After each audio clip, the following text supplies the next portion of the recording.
covarde, volte. Amém? Vou intitular a mensagem nesta noite: quem é covarde, volte. Gostaria que todos repetissem comigo assim, dessa maneira: quem é covarde, volte. Louvado seja Deus, aleluia. Vamos ler a Bíblia.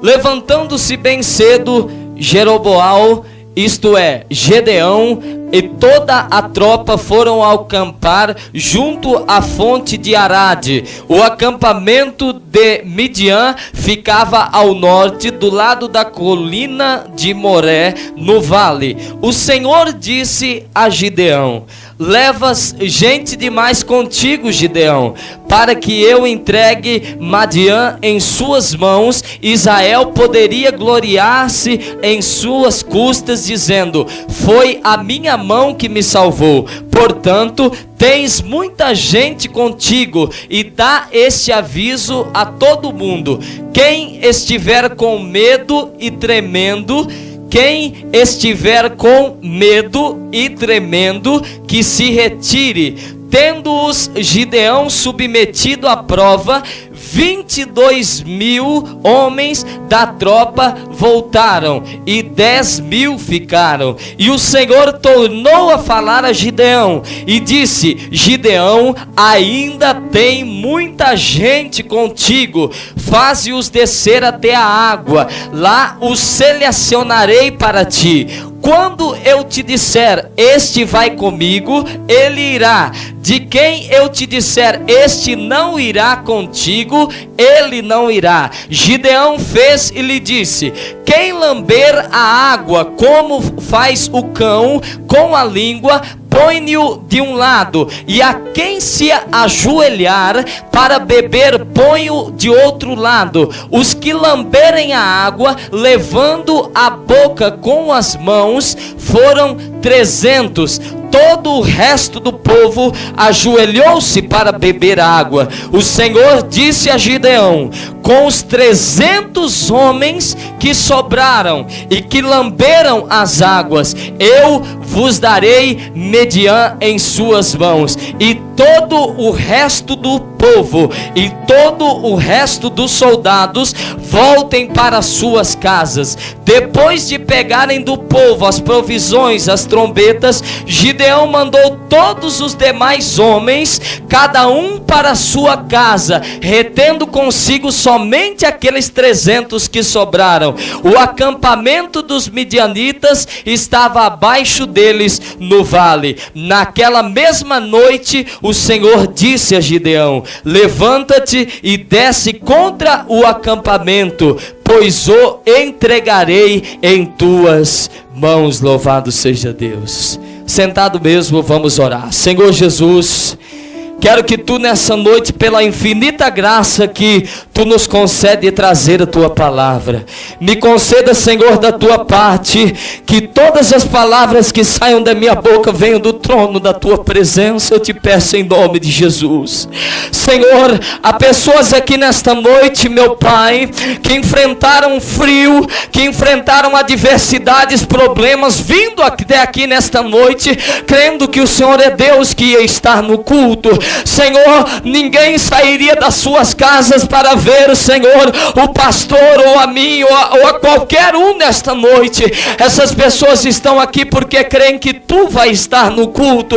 Senhor, não é justo que tomemos o tempo da pregação, o tempo do louvor, para falar alguma coisa que não venha da Tua mão sobre essas pessoas. Senhor, unge agora o nosso entendimento, unge agora os nossos corações, Senhor, acima de tudo, pelo poder da Tua palavra. Senhor, nos emociona o coração. Eu quero que os nossos sentimentos estejam liberados nessa noite, Senhor, para chorar, para senti-lo, para adorá-lo e para glorificá-lo na beleza de Tua santa graça. Assim peço no nome do Teu Filho, sacrificado no Calvário, diz o Senhor. Louvado seja Deus, aleluia. Irmãos, louvado seja Deus. Deus, nós vemos dentro dessa palavra algo que eu gostaria aqui de explanar meio por cima, antes de começar assim a testemunhar aos irmãos em nome de Jesus, amém? Louvado seja Deus. Irmãos, aqui nós vemos que Gideão, ele estava, aleluia, com 32 mil homens. 32 mil homens. A cidade de Colorado, por exemplo, tem 22 mil habitantes. Você pega a cidade de Colorado inteira de gente, você pega mais uma cidade com 10 mil habitantes, você junta Colorado com essa cidade de 10 mil, você vai ter 32 mil pessoas agrupadas para guerrear. Nós tínhamos aqui dentro dessa palavra essa situação. Gideão tinha a cidade de Colorado inteira e mais uma cidadezinha aí de 10 mil habitantes, um pouquinho maior do que Guaraci, para guerrear diante do Senhor. Mas o Senhor nosso Deus, que muitas vezes não dá valor à quantidade, mas sim à qualidade e o compromisso que o homem tem com ele, o Senhor colocou ali na vida de Gideão algo muito ali difícil para que Gideão fizesse. O que? O Senhor disse para Gideão: Gideão, você tem muita gente contigo. Eu creio que Gideão disse para Deus: Senhor, mas também a guerra que eu vou enfrentar, 32 mil é pouco ainda. Eu te agradeço pelo Senhor ter me abençoado, eu estar com 32 mil soldados preparados para esta guerra, Senhor. Mas Deus disse para Gideão: não, Gideão, você está com gente demais e eu vou cortar muita gente desse meio aí. Eu vou fazer uma escolha no meio desses 32 mil e você vai ir para a guerra com somente aqueles que eu escolher e que eu te disser que você deva ir, não importa quantos sejam. Louvado seja o nome do Senhor. E o Senhor disse para Gideão: Gideão, primeiro você chega diante desses 32 mil homens que está diante de ti. Você chega diante desses 32 mil soldados e você somente diz para eles assim, ó: quem estiver com medo e quem for covarde no meio de vocês, volte para trás. Aleluia, louvado seja Deus. A Bíblia nos diz que nesta primeira prova, a qual foi realizada, a Bíblia diz que sobrou para Gideão apenas 10 mil homens. Sabe por quê? Porque a Bíblia diz que 22 mil homens daqueles que estavam com Gideão voltaram para trás. Eram covardes, estavam com medo da guerra e voltaram para trás. Eu creio que Gideão ficou preocupado porque pensou: Deus, Senhor, eu estava com 32 mil, né, pastor, para ganhar a guerra. Agora o Senhor vem e me tira com uma pergunta só. O Senhor me tira 22 mil e eu fiquei só com 10 mil. Mas tudo bem, vamos para a batalha, vamos guerrear. Com 10 mil ainda tenho muita gente e Deus vai me abençoar. Mas Deus disse para Gideão: Gideão, vou dizer um negócio para ti.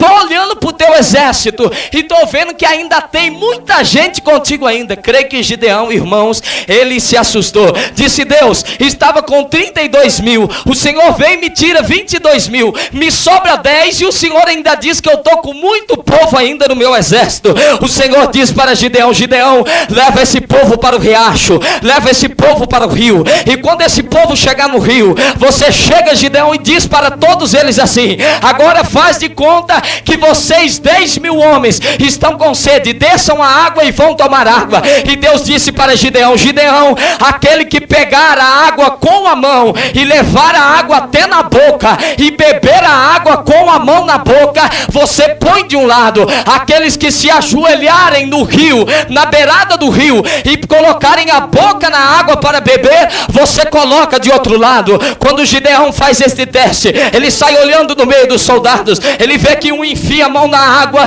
tira a água e coloca a água na boca e ali bebe a água, e ele vê que outro ali se ajoelha beirando o rio e bota a boca na água para ali se alimentar daquela água ali, matar a sua sede. Gideão começa a separar, separa um de lá, separa outro de cá. Quando termina a conta, Gideão tem 9.700 homens de um lado e 300 do outro. Gideão fica: meu Deus, ainda bem que essa não tirou tanta gente. Eu vou partir para a batalha com 9.700 pessoas ainda. Louvado seja Deus. Se o Senhor continua na mesma proporção, não ia sobrar ninguém, mas eu vou partir com 9.700. Aí Deus diz para Gideão: Gideão, aqueles que pegaram a mão e colocaram no rio e trouxeram água para a boca, você pega eles. Gideão disse: manda embora, não, leva eles para a guerra, vai guerrear com eles. Aleluia, louvado seja o Senhor.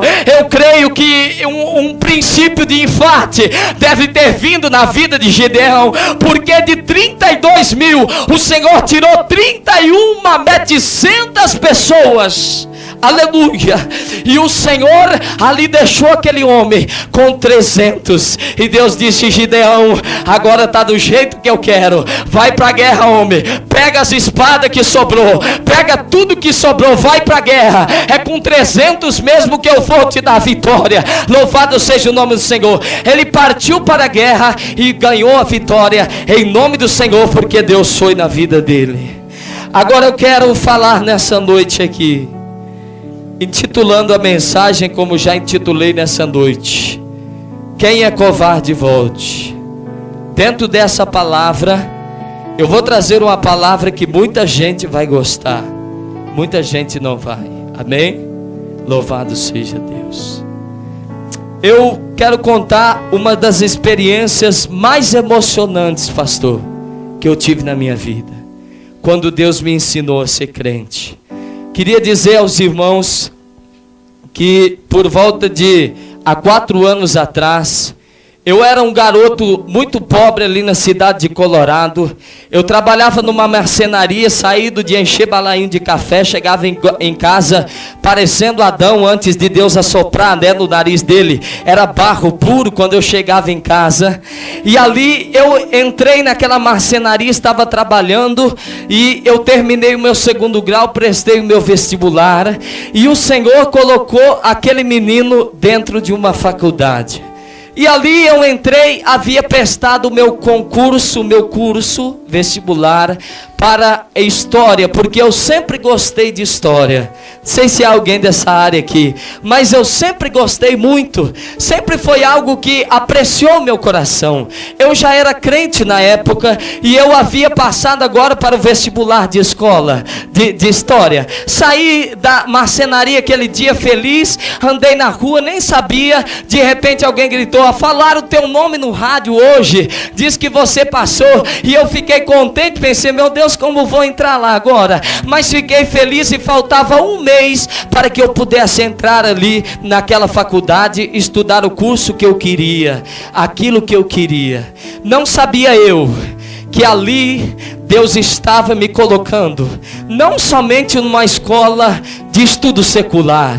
Deus ia me ensinar naquele lugar o que era ser crente. Louvado seja Deus.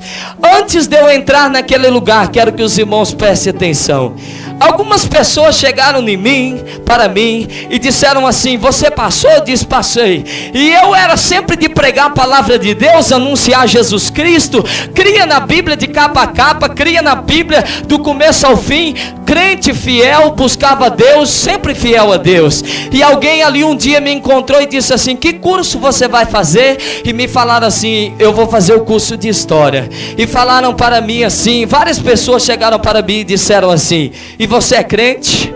Disse: sou. Você crê na Bíblia? Disse: creio. Aí disseram para mim assim: então esse negócio vai durar 1 ano só, no máximo 2. Olha, eu vejo você aí, crente do jeito que você é, lá o negócio vai mudar você por completo. Eu peguei e assustei, porque eu pensei assim: mas por que lá vai me mudar? O que vai me mudar lá? As pessoas me disseram: olha, eu estou fazendo 2, 3 anos daquilo lá.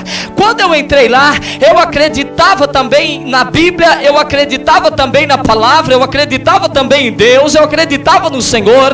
Agora o meu negócio é diferente. Agora eu aprendi a pensar intelectualmente, e um dos cursos na faculdade que você vai entrar, que mais forma ateus, é o curso de história. E ali as pessoas começaram a dizer assim: olha, a maioria dos crentes que entram lá, dá no 4º ano, eles não se formam só no seu curso, não, eles se formam para o mundão também, porque já deixaram de Jesus faz tempo. E eu entrei naquela preocupação, porque eu não queria deixar de Jesus.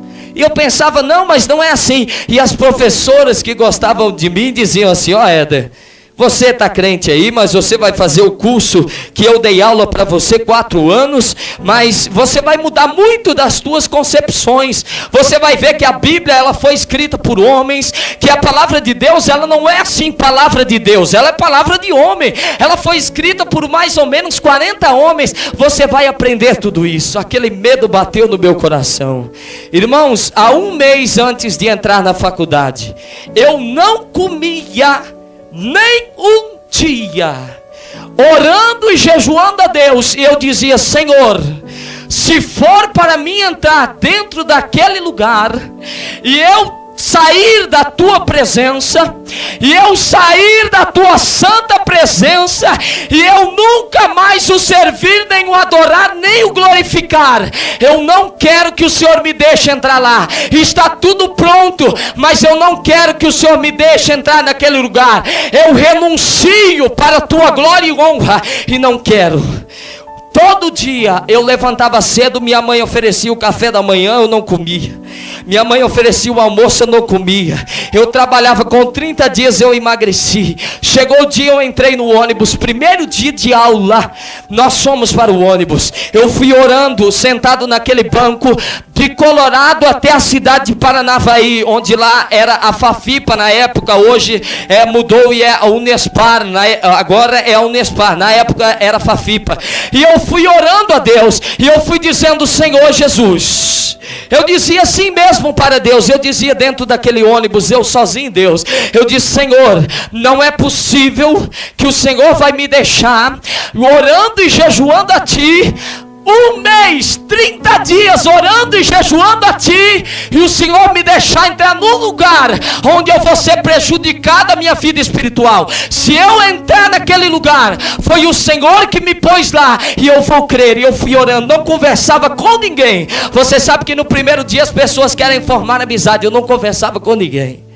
Eu disse: Deus, esse ônibus pode... Olha a besteira que eu falei. Eu disse: Deus, esse ônibus pode bater, eu posso morrer, eu posso não chegar naquele lugar, mas se não for, que isso aconteça, mas que eu lá não entre. Cheguei, o ônibus estacionou no estacionamento, e eu entrei. E quando eu fui chegando até na porta daquele lugar, eu disse assim: Deus, veja cada besteira que eu falava, de tanto medo. E para ter certeza que era Deus que estava me colocando naquele lugar, eu estava a mais ou menos daqui a distância ao pastor, da porta de entrada da faculdade. Era o meu sonho de menino. E eu estava entrando naquele lugar, e o pessoal entrando tudo animado. Os que eram primeiro também estavam entrando ali, tudo animado. Eu cheguei a 2 metros, igual eu e o pastor ali. E eu disse: Deus, parei quietinho, com o olho aberto, e disse: Deus, se eu entrar dali para dentro, eu vou crer que foi o Senhor que me pôs lá. E eu não aceito que nada de mal venha sobre a minha vida, porque o Senhor é Deus que responde a oração. Eu disse: Deus pode dar um infarto em mim, e eu morrer antes desses 2 metros, mas se não for para mim entrar, eu não vou entrar.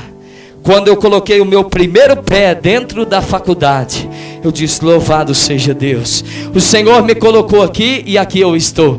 Ali eu estava em casa, ali eu conhecia todo mundo.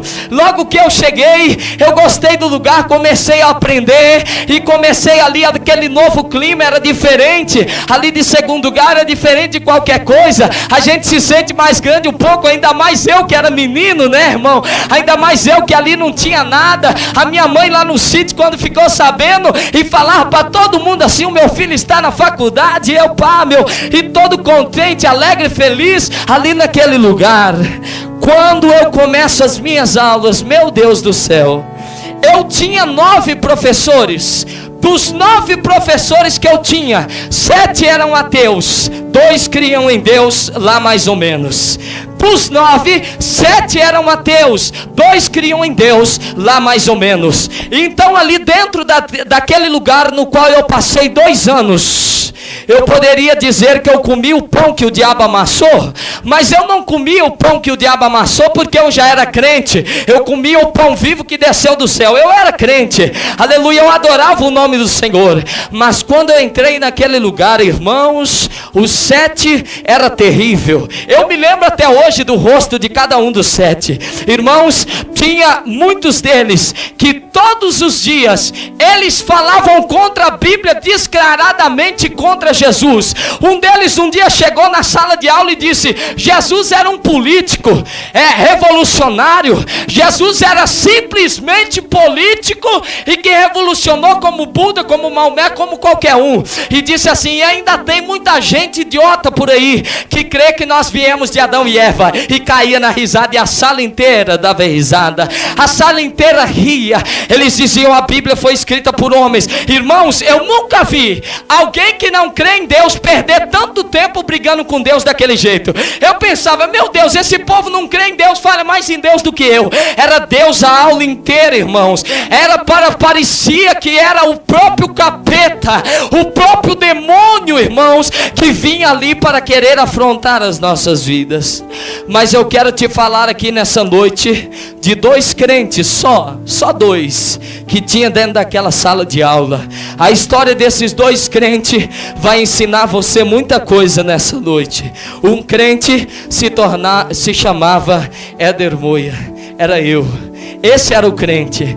Eu era um crente assembleano, cheio do Espírito Santo, batizado no Espírito Santo. Eu era um crente como sou até hoje. Alguns não são, eu sou, e creio assim dessa maneira. Não condeno quem não seja, mas eu era assim muito doutrinado, né? Muito fiel a Deus, rígido em doutrina e tudo. E eu glorificava a Deus, falava língua estranha. Eu era um pentecoste dentro da igreja que só, aleluia, as pessoas me admiravam. E eu era ali uma pessoa que gostava de me trajar no jeito de crente. Eu gostava de falar no jeito de crente. Eu gostava de me aparecer principalmente na igreja como crente. Eu quero que você enxergue 2 crentes dentro da sala de aula. Um era esse crente assembleano, cheio do fogo do Espírito Santo. Esse crente que estava numa vida doutrinada, uma vida santa. Era o santão de dentro da sala de aula. O outro, quero vos falar nessa noite do rapaz que me ensinou a ser crente. Igor era o nome dele. Eu queria que você nessa noite gravasse o nome dele. O nome dele era Igor. Sabe como é que era o Igor? O Igor era um rapazinho magrinho, mais do que eu, muito mais do que eu, sequinho, irmãos. Ele parecia um bambuzinho assim seco. E ele vinha toda a aula. Ele vinha um dia com um boné vermelho, outro azul, outro preto, outro amarelo, outro pintado, outro com isso, com aquilo colado em cima, outro com uma plaqueta grande assim. Ele era crente, e tudo viradão para trás. Na orelha 10 brincos de um lado, 10 brincos do outro. No sapato, um dia era o sapato amarelo, outro dia era o sapato azul, outro dia era o sapato preto, outro dia era o sapato de outra cor. Esse era o Igor. Aleluia, louvado seja Deus. Ele vinha com uma bermudona todo dia para a faculdade. Ele vinha arrastando aquela bermudona, entrava dentro da sala de aula. Eu nunca esqueci do Igor. Ele era um crente, aleluia. Ele pertencia à igreja do Evangelho Quadrangular. Aleluia. Quando me disseram que aquele rapaz era crente, o santão aqui desconjurou, disse: meu Deus do céu, isso é crente nada. Aleluia. Os irmãos dão risada, mas é o que aconteceu. Eu disse: meu Deus, isso é crente nada. E eu ali bem empinado mesmo, crente santo, cheio do Espírito Santo, quer ser crente nada. E olhava assim meio para ele, sempre ali de canto de olho, sempre de canto de olho. E o pior é que ele chegava na faculdade e ele, todo dia ali na faculdade, ele chegava e um dia ele descobriu que eu era crente. Então todo dia na frente dos outros ele chegava e falava: a paz do Senhor, irmão. E eu tinha vergonha de dar a paz do Senhor para ele, porque eu daquele jeito e ele daquele jeito, eu tinha vergonha de dar a paz do Senhor para ele. Irmãos, tinha às vezes que ele dava, eu falava: paz do Senhor, e virava, ia lá e me sentava, abria meu caderno, abria ali meu livro e continuava ali escrevendo. Outro dia dia ele entrava, sentava perto de mim para falar de Bíblia, eu nem falava nada. E ele falava de Bíblia, falava de Jesus, falava do amor de Deus. E aí, irmão, como é que vai? A fé, não sei o quê. E aí, bicho, e aí, mano, não sei o quê. E aí eu pegava e pensava assim diante de Deus: meu Deus, eu nem vou falar de Bíblia com ele, porque se eu for falar de Bíblia com ele, eu vou doutrinar esse rapaz vai ter que mudar, esse rapaz vai ter que mudar o jeito dele. Um dia, louvado seja Deus, aleluia. Ali eu vos falo de uma diferença minha e dele. Agora eu quero falar de outra diferença minha e dele. Um dia, era a segunda semana de aula, estava eu e o Igor dentro da sala de aula. O professor abriu a sua aula, falou um pouquinho, já começou em Deus, na palavra e em Jesus.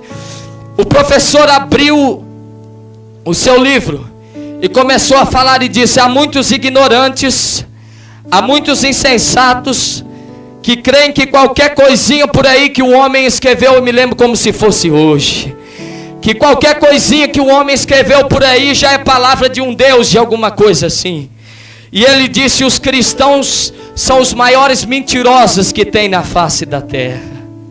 E o povo quieto. No meio de todas aquelas pessoas, 40 ou 45 na sala de aula, ali o professor pregou e disse assim: e quando eu falo alguma coisa aqui na frente que ofende a crença de alguém aqui, e a pessoa fica quieto, é porque não tem certeza daquilo que crê. Aquilo me cortava o coração, aquilo me rasgava de cima e embaixo, irmãos. Aquilo era terrível para o meu coração.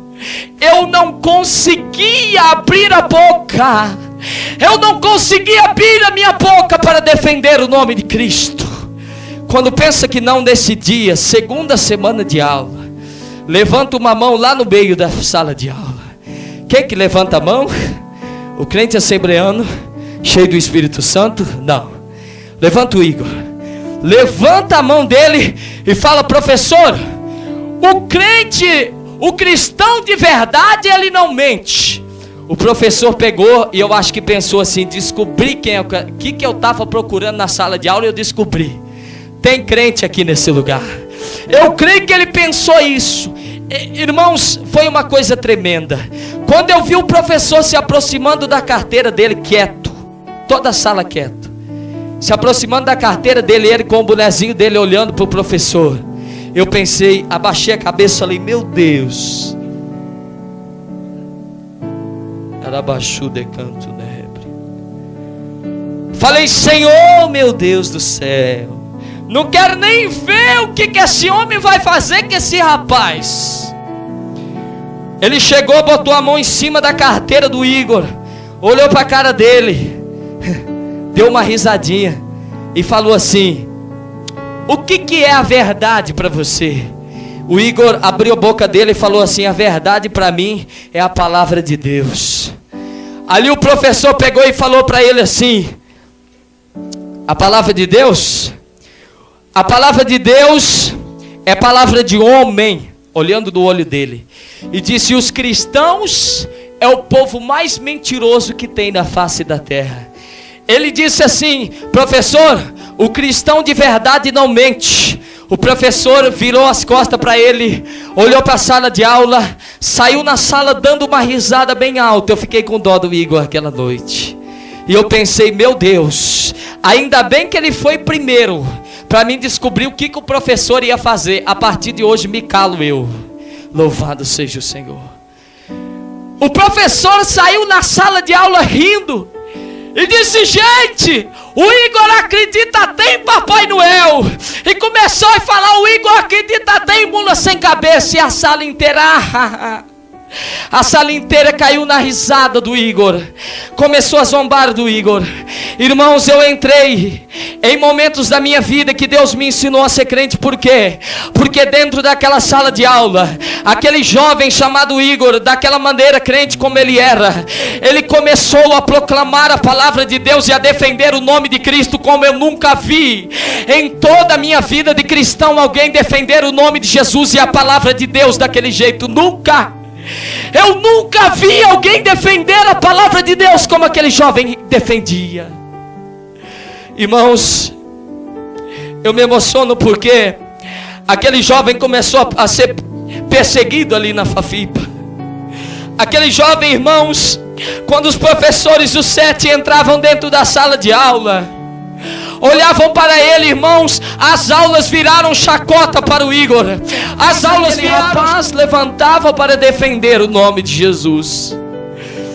Irmãos, eu quero te dizer nessa noite, em nome de Jesus, eu creio que no inferno houve uma reunião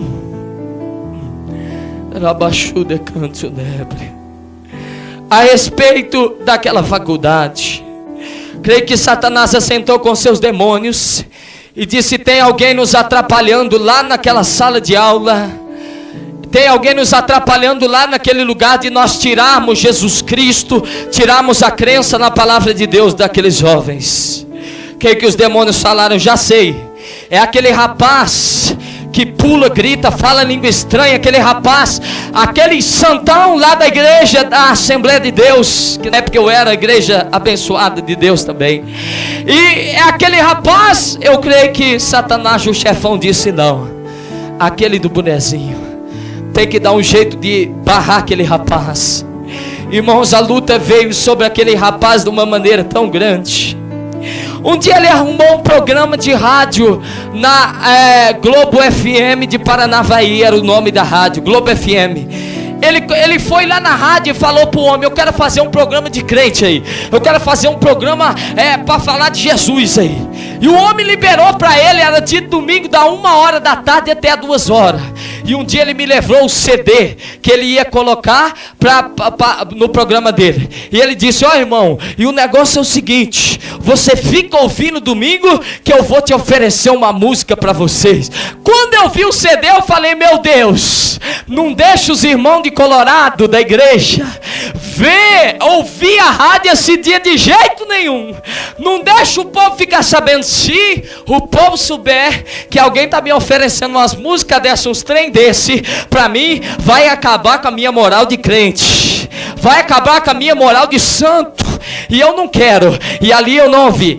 Quando foi na segunda-feira, ele chegou e falou assim: irmão, a paz do Senhor. E eu: a paz do Senhor. E ele pegou e falou assim: irmão, eu mandei uma música para você, bem maneira, bem legal, você ouviu? Eu dizia para ele assim, com a maior cara de pau, irmão, eu dizia para ele: eu ouvi, bonita. Ainda bem que ele não perguntou o nome da música, o jeito que cantava, ainda bem, amém? Louvado seja Deus. Mas um dia, esse levante do inferno se levantou tanto contra a vida dele. Um dia ele me encontrou lá fora, estava meio no escuro, debaixo das árvores. Eu quero que você preste bem atenção, que você vai entender daqui a pouco. E ele apertou a minha mão, me deu a paz do Senhor, e toda vez ele apertava, eu saía. Dessa vez ele me chamou para ficar. E ele disse: irmão, ora por mim. Eu disse: por quê? Ele disse assim: ó, a minha vida está difícil. Ele disse assim: eu estou trabalhando, estou ganhando muito pouco, estou trabalhando demais, eu estou vindo para a faculdade todo dia cansado. O dinheiro que eu estou ganhando não está dando nem para mim pagar os xerox da faculdade. A minha mãe está doente, a minha mãe está desempregada, eu estou tendo que sustentar a faculdade, a minha casa. Ele disse: a luta está muito grande para cima de mim. Naquela noite, no pátio daquela faculdade, eu me lembro como se fosse hoje. O Igor chegou para mim e disse uma palavra que eu não esqueço até hoje. Ele disse assim: irmão, ora por mim. Porque o testemunho dele era o seguinte: ele abria a boca, um dia o professor zombou de Cristo, zombou da palavra, zombou de Jesus, falou mal da palavra. Ele disse: professor, você conhece o remédio tal, o remédio tal, o remédio tal, o remédio tal? O professor disse: eu conheço, é os remédios sossega-leão. É os remédios que faz a pessoa que tem epilepsia cair na hora. Ele disse: professor, eu tomava os sete, um atrás do outro, e nenhum desses 7 remédios me derrubava. Sabe qual foi a única coisa, o único remédio que me livrou dos meus ataques epiléticos? Sabe qual foi? O Jesus de Nazaré, aleluia. Foi o único. Ele disse lá fora aquele dia para mim: irmão, ora por mim. A luta está tão grande na minha vida, que se não fosse por Jesus, eu já teria voltado para as drogas. Falei, tudo bem, irmão, vou orar, mas saí com aquele pensamento. Também vai desviar mesmo. Com uma roupa dessa que ele usa, desse jeito que ele anda, as músicas que ele ouve, desvia mesmo. Eu nunca vou desviar. Eu nunca vou sair da presença de Deus, porque eu sou crente de verdade. E ele, não orei por ele nem um dia. Um dia, era interessante que eu chegava na sala de aula, eu nunca preguei. Na igreja, eu era hipócrita, como muita gente é hipócrita dentro da igreja. Na igreja eu chegava no púlpito e falava assim: irmãos, vamos fazer obra missionária, irmãos, as almas estão morrendo. Só gritava dentro da igreja, hipócrita, mentiroso. Lá fora, nada de crente. Nem os outros sabiam que eu era crente.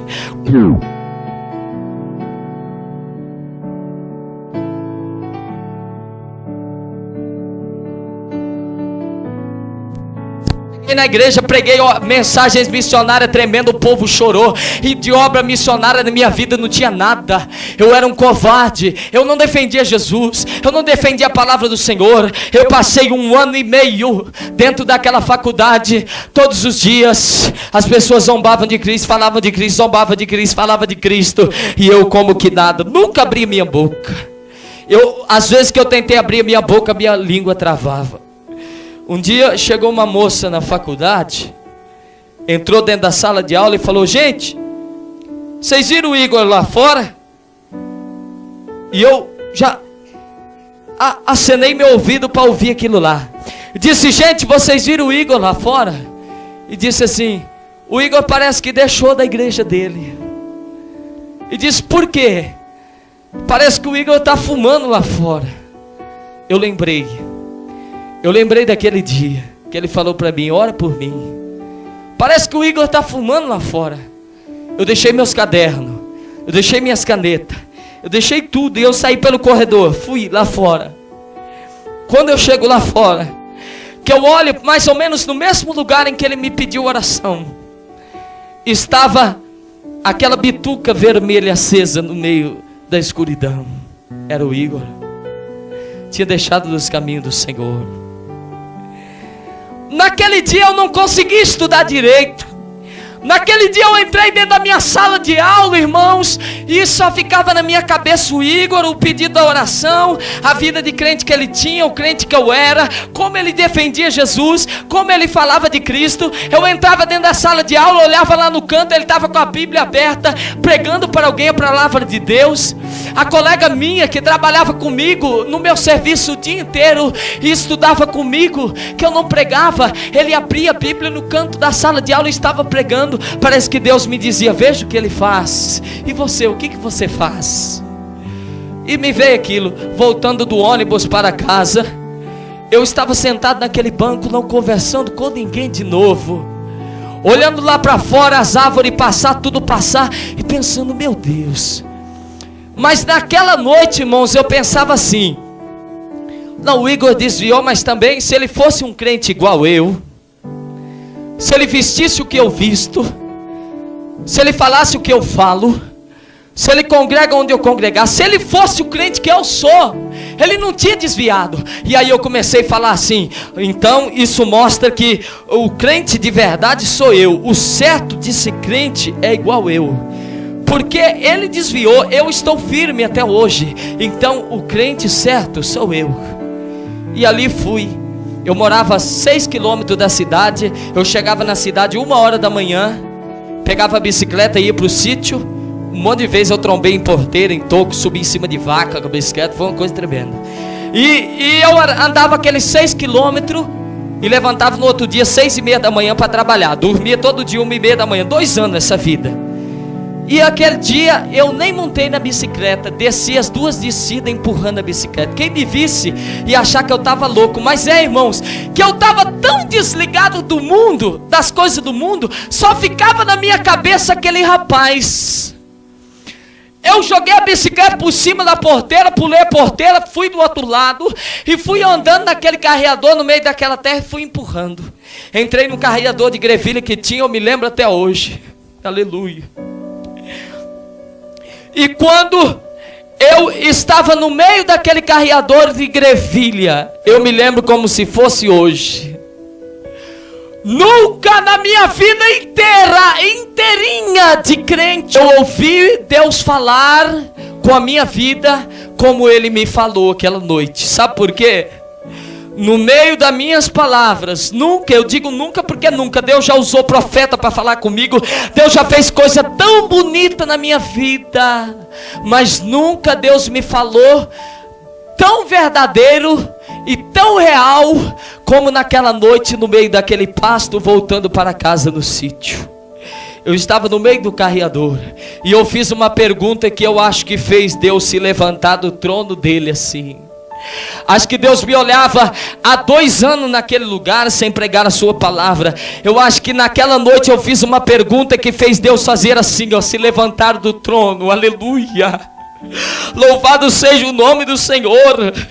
Naquela noite eu perguntei, eu estava falando mal do Igor a noite inteira, dizendo que eu era crente, mas naquela noite eu disse pela primeira vez da noite, 1h30 da manhã, eu disse pela primeira vez da noite, Deus, falei com Deus, e eu disse, Deus, por que que o Igor desviou? Olha a pergunta que eu fiz. Eu creio que esta pergunta fez Deus se levantar do trono.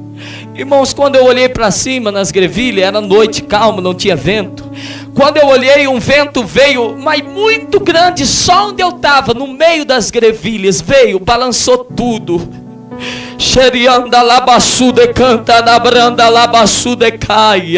Eu não consigo nenhuma vez que eu conto esse testemunho chegar a este momento sem sentir a presença viva do Deus eterno e todo-poderoso, irmão.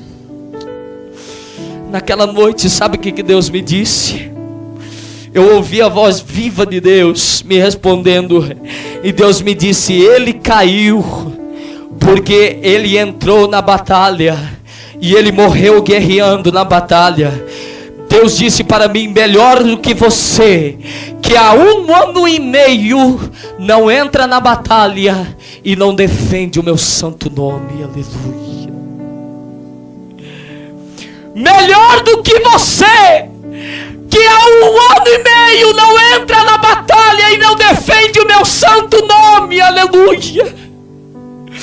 Eu comecei a chorar no meio do pasto, larguei, empurrei a bicicleta, saí chorando, e naquela noite, se você visse, você ia me chamar de louco. Eu estava dizendo, para Deus, e Deus falava, você é um covarde, e Deus parece correr atrás de mim. Sabe quando você pega o seu filho de sova porque ele fez alguma coisa errada? Parece que Deus pegou uma vara e me batia. Eu dizia, para Deus, e Deus dizia, você é um covarde. Eu chorava no meio daquele pasto, aleluia, e Deus me dizia, você é um covarde. Ele morreu porque entrou na batalha, ele morreu porque defendeu o meu nome, ele morreu porque o inferno inteiro se levantou contra ele. Contra você o diabo não está nem um pouco preocupado. Você é um covarde. Deus falou naquela noite para mim, você prega a minha palavra, você canta na igreja, você fala língua estranha, você foi batizado no Espírito Santo, mas tem uma palavra que eu quero te dizer nessa noite, meu filho, você é um covarde. E a Bíblia diz dentro da palavra de Deus, aquele que é covarde, volte. Cheguei em casa chorando, abri a porta de casa, entrei para dentro de casa chorando naquela noite. Sabe o que eu falei? Fiquei de mal de Deus.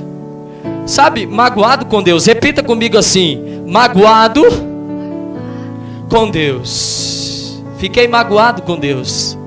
Eu não conseguia nem mais dobrar o joelho para falar com Deus. Como que eu vou falar com alguém que me chamou de covarde? Fiquei magoado com Deus. Mas eu pensei, eu não posso deixar de ser crente. E eu disse, eu vou ser tocador, eu vou ser músico. Eu pregava de obra missionária, falava para todo mundo que eu ia ser missionário. Mas depois daquele dia, daquela noite, eu falei assim, já que Deus me chamou de covarde e eu não sou nada para Ele, eu vou ser músico. Deixar de ser crente eu não vou ser, eu não vou deixar. Deixar de ir para a igreja eu também não vou deixar, porque lá é bom, é melhor do que o mundo. Lá tem música bonita, lá tem tudo isso. Lá na igreja eu tenho o melhor amigo que tem, amigo crente, não fala mal da gente, amém? Tem alguns por aí que falam, viu, irmão? Mas isso aí não é crente, amém? Isso aí não é crente. E eu pensei, não vou sair da igreja, disse, vou virar músico. Eu quero tirar um parênteses aqui nessa noite. Muitos músicos na casa de Deus, irmão, são covardes escondidos atrás de violão, bateria, guitarra, contrabaixo e todos os outros instrumentos. Sabe por quê? Porque naqueles dias eu entendi no meu coração que eu queria ser músico, porque ninguém ia saber o covarde que eu era, porque eu ia ser músico na igreja. Eu passei em frente, aleluia, àquela loja de som e estava esse violão azul naquele dia, encostado, estava no pedestal. Quando eu passei e eu vi ele, eu falei, você tocador de violão. E eu não orava mais, não falava mais com Deus, porque Deus me chamou de covarde. Eu olhei para esse violão azul naquele dia, eu passei, quando eu passei eu parei. Aí eu olhei para o violão, falei, eu vou ser tocador de violão. E esse violão é bonito, é azul. Eu sempre gostei de coisa colorida, azul, isso, aquilo. Falei, é azul e é bonito. Falei para a moça, quanto que é? A moça falou R$240. Eu ganhava 140, falei, não tem condições. Mas ali eu fiquei olhando para aquele violão e falei assim, moça, cheguei no balcão, falei, moça, esse violão não vai vender.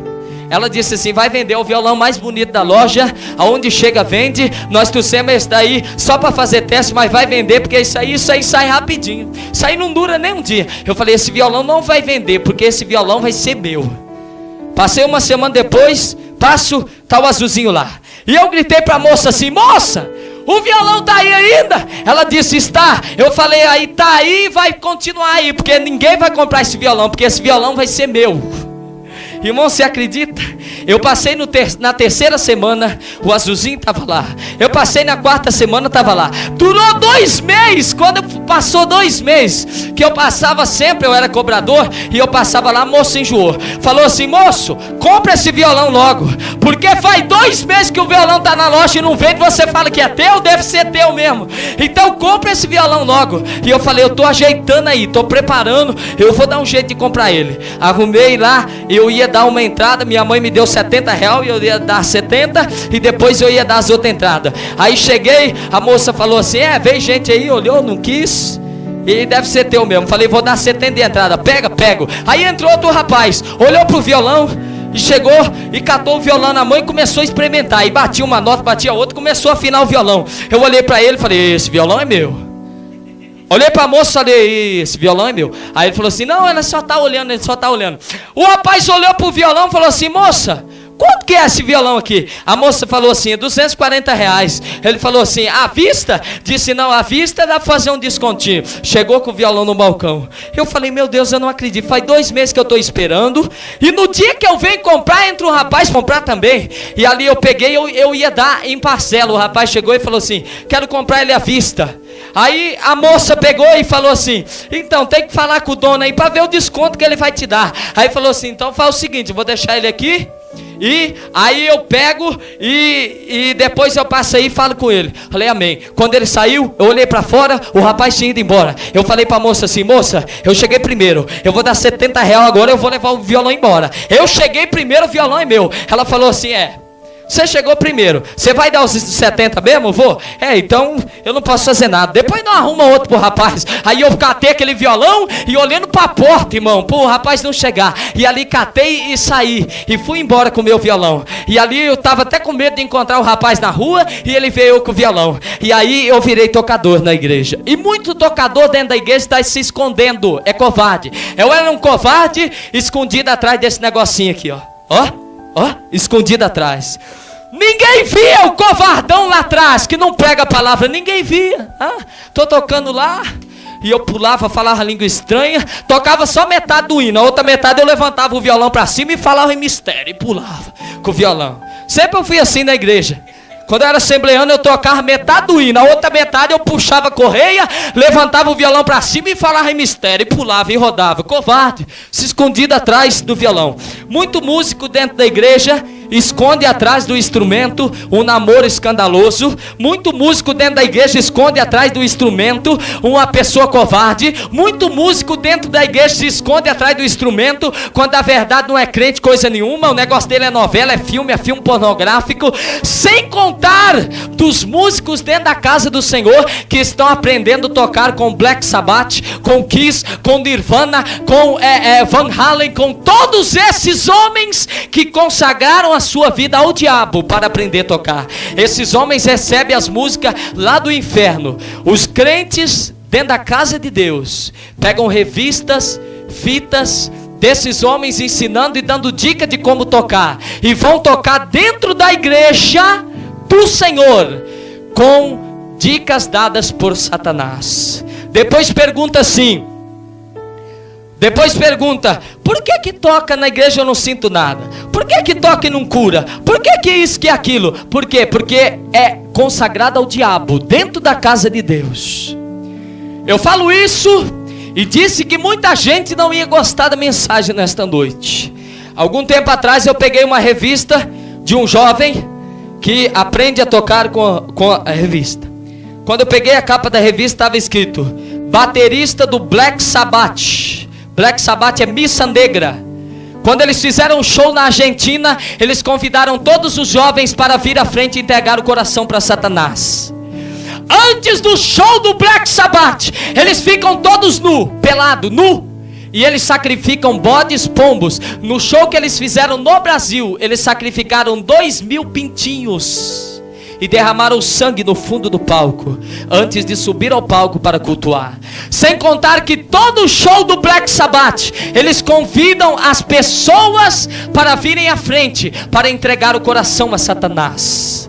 Todo o show deles. No show que eles fizeram na Argentina, eles convidaram todos os jovens e disse em língua inglesa: venham à frente receber a Satanás e entregar o teu coração para Satanás. E os jovens vinham pulando, todos endemoniados. Depois alguém pega e do baterista do Black Sabbath, um homem endemoniado, lê lá, e lá ele diz: você deve tocar bateria assim, assim, assim, assim. Ele aprendeu a tocar com Satanás. Ele recebeu as técnicas de tocar e as pessoas ficarem endemoniadas no show. E as pessoas levam isso para dentro da igreja, em nome de Jesus. Eu convido essa igreja agora para levantar um clamor em favor dos músicos. E Deus vai expulsar, amém? Sentado mesmo onde você está, você vai levantar um clamor pelos músicos. Sem contar que tanta gente não pode saber que o Sandy Júnior vai fazer um show na televisão, que vai assistir. Vou assistir para ver o jeito que eles tocam, o jeito que cantam, e vou cantar na igreja. Agora inventaram uma música aí. Alô, galera dos irmãos, quem gosta de Jesus bate forte com a mão. Isso é capeta, irmãos. Isso é diabo. Quanta gente por aí tem inveja de Chitãozinho, Chororó, Zezé de Camargo e Luciano. Não pode ver um show mundano na televisão que vai assistir para ver como que eles cantam, como que eles tocam, para ir tocar dentro da igreja. O sangue de Jesus repreende esse demônio. Amém? A igreja presbiteriana renovada, como diz a palavra, né, irmão? É renovada. Por quê? Porque é cheio do Espírito Santo. E o Espírito Santo tem que tirar essas coisas de dentro da igreja. Amém? Se tem alguém, em nome do Senhor, nós vamos orar agora por todos os músicos de todas as igrejas, amém? Depois eu vou findar rapidinho o testemunho. Ore comigo. Senhor Jesus, espíritos de Black Sabbath,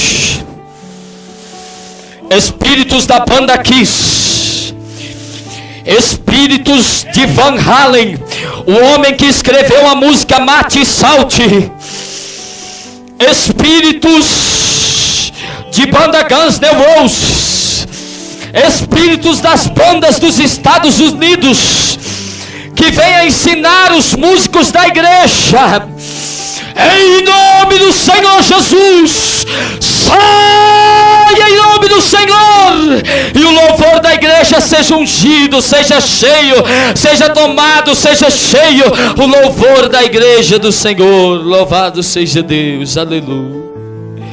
Amém, Jesus. Um dia, o tocador, para terminar, Deus não tinha esquecido de mim. Eu tinha esquecido dele, mas ele não tinha esquecido de mim. Repita para todos nós ouvir. Nós esquecemos de Deus, mas Deus jamais se esquece de nós.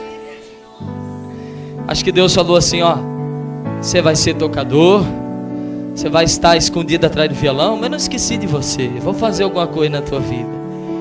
2 anos depois, dentro da faculdade, ninguém pregava mais. O professor até parou de falar de Deus, porque o único crente que tinha, agora já não era mais crente. Irmão, eu entrava na sala de aula, eu entrei quase em depressão. Eu chorava para os irmãos da igreja, eu dizia, irmãos, eu não vou orar mais, eu sou um covarde, irmãos, eu não consigo, eu tento. Quando eu vou abrir a boca para falar de Jesus lá dentro, trava tudo. E eu entrei quase em estado de depressão, eu chorava para os irmãos da igreja, eu encontrava os irmãos, os jovens, falava, gente, não dá mais. Eu queria ser missionário, mas como que eu vou ser missionário? Eu sou covarde. E um dia eu tinha até esquecido de tudo, já tinha acostumado, né? Deixa meter o pau em Jesus, deixa falar contra a palavra, deixa. Um dia, o céu se levantou. Teve um congresso na faculdade. Eu não falava no meio de 40 pessoas. Naquele dia tinha 200 pessoas no congresso. Tinha doutor do Rio de Janeiro, Rio Grande do Sul, tudo quanto é lugar, para dar palestra sobre vários assuntos. Naquele dia eu entrei lá, sem nem pensar em Jesus nem nada, sentei na cadeira, sentou do lado um colega meu. E ali naquela noite Deus fez comigo o que fez com o profeta Isaías. Lembra quando o profeta Isaías disse, eu sou um homem de lábios impuros, habito no meio de um povo de impuros lábios, e os meus olhos viram a corrupção, e assim por diante. O que Deus fez? Pegou uma tenaz lá do trono e tocou a língua de Isaías com a brasa do altar. Naquela noite eu sentei e comecei a sentir algo diferente. Parece que o Deus que eu tinha esquecido estava ali, e era diferente. Começou um doutor lá do Rio de Janeiro, o nome dele era Arnaldo, eu lembro até hoje. Ele começou a falar e ele disse assim, que o candomblé, a umbanda, a macumbaria, tinha muito mais sabedoria do que o cristianismo. E começou a falar, só que naquele dia eu estava me sentindo diferente. Parece que Deus, irmãos, eu não sei o que Deus fez. Deus me levou naquele lugar, eu só fiz 2 anos, depois saí, tive que me mudar e ir para Centenário, só fiz 2 anos. Antes de eu sair de lá, Deus fez algo bonito. Estava me sentindo diferente. Virei para o colega meu, senti que Deus estava ali. Sabe quando Deus chega assim e fala assim, estou aqui contigo agora. Agora eu cheguei para operar. E ali eu peguei, virei para o meu colega e falei, eu vou fazer uma pergunta para esse homem. E ele era o único que eu pregava na faculdade. E ele pegou e falou assim, você não vai fazer pergunta nenhuma não. E disse, eu vou perguntar. Aí ele falou assim, não, se você vai perguntar, tudo bem, espera ele terminar. Aí ele abre a oportunidade para as perguntas. Aí você pergunta. E chama ele de doutor, porque esse povo gosta de ser chamado de doutor. Amém? Aí ele catou a folhinha e falou assim, ó, você vê o que está escrito aqui, ó, doutor Arnaldo, fulano de tal, professor da Universidade Federal do Rio de Janeiro. Ele é doutor. Esse povo, se você chamar ele de Arnaldo, ou seu Arnaldo, coisa assim, vai dar problema. Eles não gostam, vão ficar tristes, amém? Então você chama de doutor. Aí ele continuou a palestra e falou que em centro de macumba, ele falou, a minha religião é o candomblé. Todo mundo via ele como doutor. Eu comecei a ver ele de branco naquela noite. E eu vi um monte de baiana em volta dele. Um monte de baiana. Foi uma coisa tremenda aquela noite no auditório. Eu vi um monte de baiana de branco, igual no centro, e batendo tambor. Eu comecei a ver aquilo e pensei, todo mundo viu o homem como doutor, e eu só via ele naquela noite como macumbeiro. Meu Deus do céu. Falei, vou fazer uma pergunta. E fiquei olhando. Achei esquisito aquela visão, aquela coisa esquisita. E eu vi o homem de branco. Ele não estava de branco, mas eu vi ele de branco. Depois que ele falou que era do candomblé. E eu via. Aí chegou no final. Aleluia. Depois de 1 ano e meio, o Senhor Deus dos Exércitos me tirou da covardia, me tirou do anonimato cristão, me tirou da covardia que muitas vezes tem muito crente aqui nessa noite que é desse jeito. Ninguém sabe que você é crente. Todo mundo fala contra a palavra, fala contra Deus, zomba do Senhor, e você não tem coragem de defender Jesus. Eu era esse covarde, mentiroso. Muitas vezes prega dentro da igreja e lá fora é outra coisa. Naquela noite, não foi a mão do Igor que levantou. Naquela noite foi a minha mão. Aleluia. Não travou a garganta, não travou nada. E eu levantei a mão e falei o quê? Ô seu Arnaldo, aleluia, no meio de 200 pessoas, eu falei, ô seu Arnaldo, ele olhou assustado, né, acho que o que o meu colega falou era verdade, e ele olhou assustado, e eu peguei e falei, eu tenho uma pergunta para fazer para o senhor. Falei assim, o senhor falou que as religiões do candomblé africana tem mais sabedoria do que o cristianismo. Eu peguei e falei para ele assim, mas eu creio que não tem, porque o cristianismo tem mudança de vida. E comecei a pregar, irmãos. Olha que bênção. Deus, o Senhor dos exércitos, ele ali naquele dia eu estava com Deus, comecei a falar. E ele falou, você está querendo acabar com a minha palestra? Assunto de religião não é para tocar aqui. Eu falei, o senhor falou de religião a palestra inteira, como que não é para tocar de assunto de religião? Eu peguei e falei, eu quero que o senhor me explique onde que está a sabedoria do candomblé em cima do cristianismo. E comecei a perguntar, e ele falou assim, ó, isso é outra palestra, eu não vou te responder. E ele pegou e falou assim, gente, eu tô parando a palestra por aqui. Entregou o microfone, o povo bateu palma para ele. Daquele dia em diante, eu falava dentro da sala de aula, eu falava em tudo quanto é lugar. Deus mudou a minha vida. O meu violão azul teve que aprender a ser missionário. Se você passar o dedo nele, vai sair cheio de terra, porque ele foi no assentamento sem terra, porque ele foi na vila rural. É missionário agora. Para continuar comigo vai ter que ser missionário. Agora eu não me escondo mais atrás dele. Agora ele está junto comigo para pregar a palavra. Eu não sou mais covarde. E se você nesta noite quer ter uma transformação na tua vida cristã, eu peço que você se coloque de pé nesta noite. Eu quero te dizer em nome de Jesus, o irmão gravou toda essa mensagem aqui. Sabe por quê? Faz 2 anos que eu não vejo o Igor. Eu não sei se ele está drogado, eu não sei onde é que ele está, mas eu quero dizer nesta noite, essa fita eu vou passar para um CD, vou mandar para ele aonde ele estiver. E quando ele ouvir isso, eu gostaria de, quando eu encontrasse com o Igor na minha frente hoje em dia, dizer, rapaz, você me ensinou a ser crente.